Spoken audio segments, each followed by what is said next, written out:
Hello there. Today is Palm Sunday. Now normally on Palm Sunday we're given a palm cross to take home with us, and today we can't get a palm cross for obvious reasons, so I thought we'd make one. A bit like Blue Peter, you may remember that programme. Take a piece of A4 paper like this. You might also need a brown felt tip pen. That's purely voluntary. You don't need that to all of this, but you might want to use that at the end. And a pair of scissors. Now, you may want to stop the video now, just for a moment. Okay, now you've collected your piece of paper. What you need to do is to take the A4 piece of paper like that and fold that corner over towards this side, like making a triangle. So it should go to that point there and down to there. Just fold it over like that.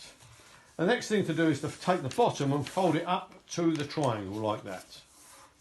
That's just simply to make us a few lines. So then unfold it, take the top of the piece of paper and fold it down to the line, so that the line that you made when you fold it at an angle, like that, okay?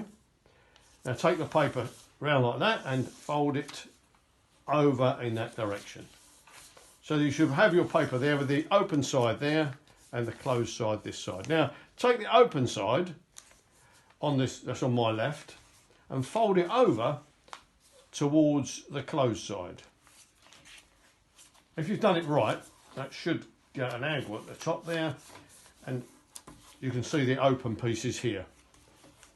If you do it the wrong way, they'll be closed up. Now, what I want you to do is now, in your mind, divide this into three, and then you cut up here all the way. And then you cut this one again, another third. So you should have three parts there that were originally together.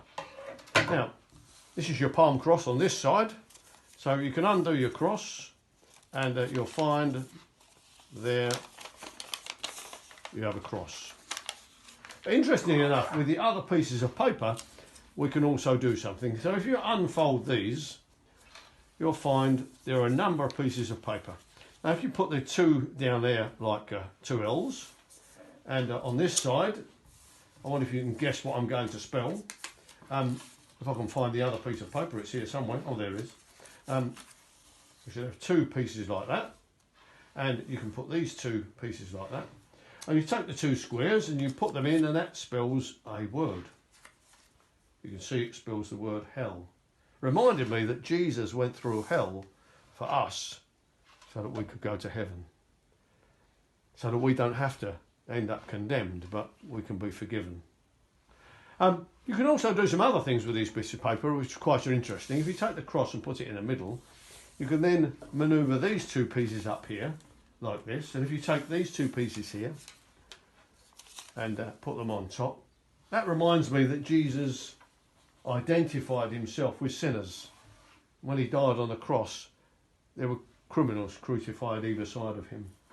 And over here, we've got another piece of paper we can put at the top of the cross, reminding us that the label or the notice they put at the top of the cross, which said, the King of the Jews.